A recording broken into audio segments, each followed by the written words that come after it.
ये कहानी उर्मिला की है, जो माँ दुर्गा की बहुत बड़ी भक्त थी। उर्मिला अपने परिवार के साथ रामनगर में रहती थी। परिवार में उसका पति रमेश और उसकी बेटी कविता थे। रमेश कपड़ों की रंगाई का काम करता था। वो अपने काम में माहिर था। उसकी रंगों की समझ और हाथ की सफाई की वजह से उसके अपने गांव ही नहीं बल्कि दूसरे गांव से भी लोग उसके पास कपड़े रंगवाने आते थे।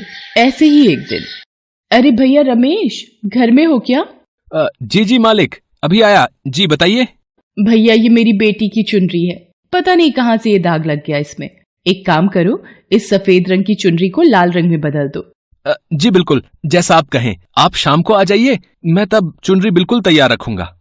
रंगाई के इस काम से रमेश को ठीक ठाक आमदनी हो जाती थी, लेकिन जब भी नवरात्रि आती तो बड़ी तादाद में लोग माता की चुनरी रंगवाने के लिए रमेश की दुकान पर आते थे और काम बहुत बढ़ जाता था। रमेश अपनी बात का पक्का था।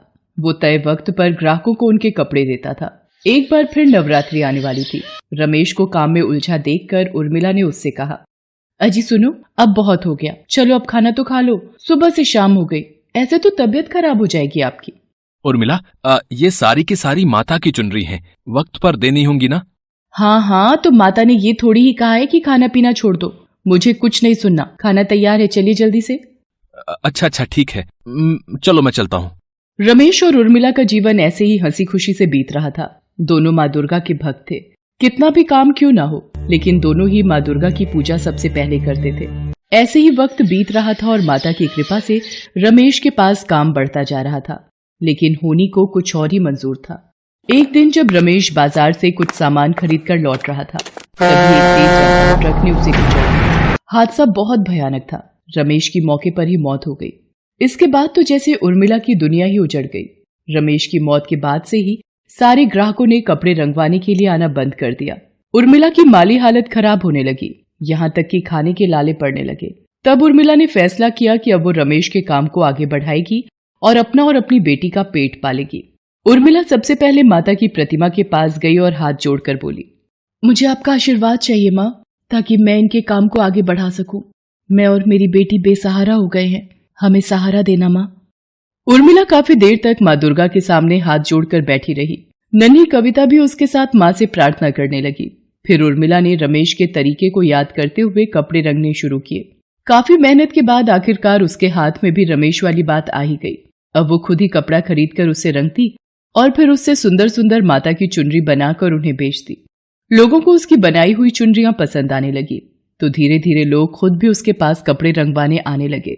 अब उर्मिला के पास खाने लायक पैसे होने लगे, लेकिन अब भी वो कविता को स्कूल भेजने और उसे एक अच्छी जिंदगी देने की स्थिति में नहीं थी। उर्मिला हर रोज माँ दुर्गा से प्रार्थना करती और खूब मेहनत भी करती थी। ऐसे ही एक दिन, माँ आज खाने में क्या बनाओगी? तेरे बाबा ने जो लौकी की बेल उगाई थी उसमें लौकी आ गई है, तो आज वही। हाँ माँ, चलो मैं भी तुम्हारी मदद करती हूँ। माता की 3-4 चुनरी रंगनी है, अभी रंग भी तैयार है, पहले ये काम कर दूं, फिर चलेंगे रसोई में। उर्मिला अपने काम में लग गई और कविता गुड़िया के साथ वहीं खेलने लगी। तभी अचानक बादल गरजे और तेज बारिश होने लगी।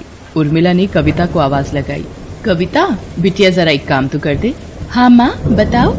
बिटिया, मैंने माता की चुनरी रंग दी है, अब ये बचा हुआ पानी है, इसे बाहर फेंक दे तो। माँ बाहर तो तेज बारिश हो रही है, मैं पूरी भीग जाऊंगी। अच्छा तो ऐसा कर, ये पानी लौकी की क्यारी में डाल दे, वहाँ तो छप्पर है। ठीक है माँ। इसके बाद से जब भी उर्मिला माता की चुनरी रंगने के लिए लाल पानी बनाती और इस्तेमाल के बाद कविता को उसे फेंकने के लिए कहती, तो कविता उस पानी को क्यारी में ही डालने लगी।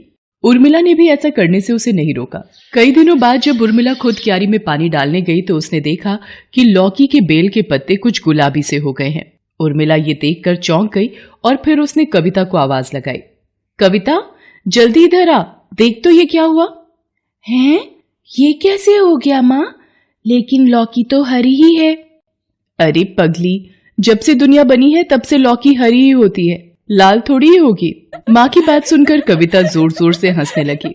फिर दोनों अपने अपने काम के लिए चली गईं। कुछ और दिन बीत गए। लौकी की बेल पर जो भी नई लौकी आई अब वो भी लाल ही रंग की थी। ये देखकर कविता और उर्मिला दोनों चौंक गए। बेल बड़ी भी हो गई थी और उसमें ढेर सारी लौकी लगी थी, वो भी लाल रंग की। उर्मिला को समझ आ गया था कि ये सब लाल पानी की वजह से हुआ है। उर्मिला ने वही लाल लौकी पकाई जो खाने में बहुत ही स्वादिष्ट बनी। अब तो उर्मिला खुद जानबूझकर माता की चुनरी के रंग वाला पानी क्यारी में डालने लगी।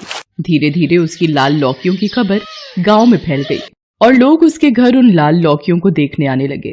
कई लोग तो कविता को अच्छे दाम देकर वो लौकियां उससे खरीदने भी लगे। फिर एक दिन कविता अपनी माँ से, माँ सारी लौकियां तो बिक गई।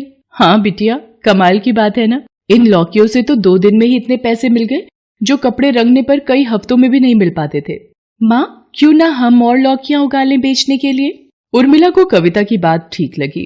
उसने गांव के एक जमींदार से खेत किराए पर लिया और उसमें आखिरी लाल लौकी के बीज बो दिए। कुछ दिन बाद बीज पौधे बन गए और कुछ महीनों बाद बेल, और फिर उसमें लाल रंग की लौकियां भी आने लगी। उर्मिला ने अब भी कपड़े रंगने का काम नहीं छोड़ा था। वो अब भी माता की चुनरी के लाल पानी को ही लौकियों की बेल पर डालती थी। पूरे गांव में अकेला उर्मिला का ही खेत था जिसमें लाल रंग की लौकी उगती थी। लोग दूर दूर से उर्मिला की लाल लौकियां खरीदने आने लगे, लेकिन जमीन के मालिक और गांव के जमींदार को ये बात पसंद नहीं आई।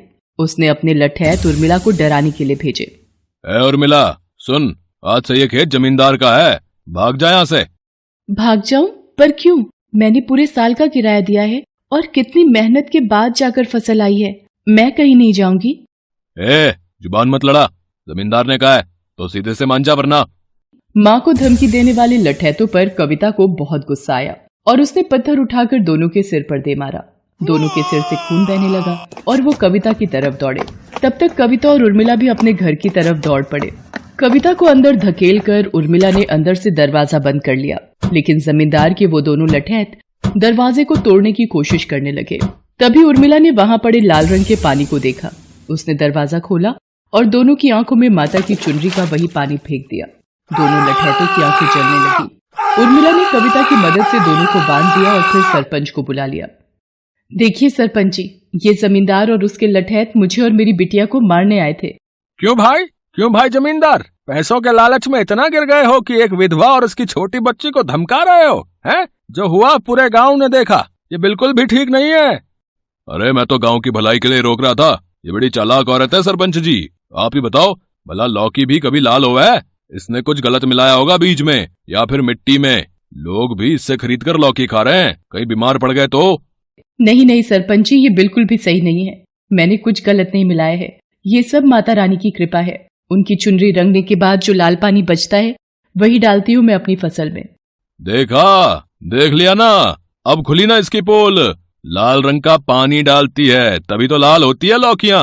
अरे कोई चमत्कार नहीं है। मैं तो कहता हूँ सरपंच जी, शहर से जानकार लोगों को बुलवाकर जांच कराओ इसकी लौकियों की। पता नहीं खाने लायक भी हैं या नहीं, और कई लोग तो खा भी चुके हैं। सरपंच को जमींदार की बात ठीक लगती है और अगले ही दिन वो शहर से कुछ जानकार लोगों को बुलवाता है। उर्मिला की लाल लौकियों की जांच के बाद कृषि वैज्ञानिक सरपंच से कहते हैं, सरपंच जी, ये तो कमाल ही हो गया। ये लौकियां सेहत के लिए खराब नहीं बल्कि बहुत ही फायदेमंद है। इनमें हाई एंटीबायोटिक कंपाउंड्स पाए गए हैं जिनसे कई बीमारियों का इलाज किया जा सकता है। और तो और इन लौकियों के सेवन से कई बीमारियों से बचा भी जा सकता है। हम इन लौकियों के सैंपल अपने साथ लेकर जा रहे हैं। इन पर और रिसर्च करनी होगी, लेकिन आपको घबराने की बिल्कुल भी जरूरत नहीं। जिन्होंने भी इन लौकियों को खाया है उन्हें कोई खतरा नहीं। कृषि वैज्ञानिकों की बात सुनकर हर कोई दंग रह जाता है, खास तौर पर जमींदार। उसके पास अब कहने को कुछ भी नहीं बचा था। सरपंच बहुत खुश थे। वो उर्मिला से कहते हैं, बेटी, माता रानी की असीम कृपा है तुम पर, वरना हर किसी के घर ऐसा चमत्कार नहीं होता। मेरी इच्छा है कि माँ दुर्गा के इस आशीर्वाद को तुम पूरे गांव के साथ बांटो और गांव के बाकी गरीब किसानों को भी लाल लौकी उगाना सिखाओ। क्यों नहीं सरपंच जी, मैं जरूर ऐसा करूंगी। उर्मिला ने दूसरे किसानों के साथ मिलकर पंचायत की बड़ी जमीन पर लाल लौकी के बीज बो दिए। उर्मिला के पास माता की लाल चुनरियों के पहले से भी ज्यादा ऑर्डर आने लगे। उर्मिला और कविता के दिन भी बदल गए थे। पैसों की उन्हें अब कोई कमी नहीं थी। कविता अब एक अच्छे स्कूल में पढ़ती थी और उर्मिला अब पहले से भी ज्यादा मेहनत करती और माँ दुर्गा की भक्ति में लीन रहती। Best buddies. Hello friends, thanks for watching this video. अगर आपको ये वीडियो पसंद आया है तो प्लीज लाइक, सब्सक्राइब, कमेंट्स करें इस वीडियो पर, और हाँ, शेयर करना भी ना भूलें। और भी मजेदार वीडियो देखने के लिए नीचे दिए गए बेल आइकॉन को दबाएं। देखते रहिए बेस्ट बडीज।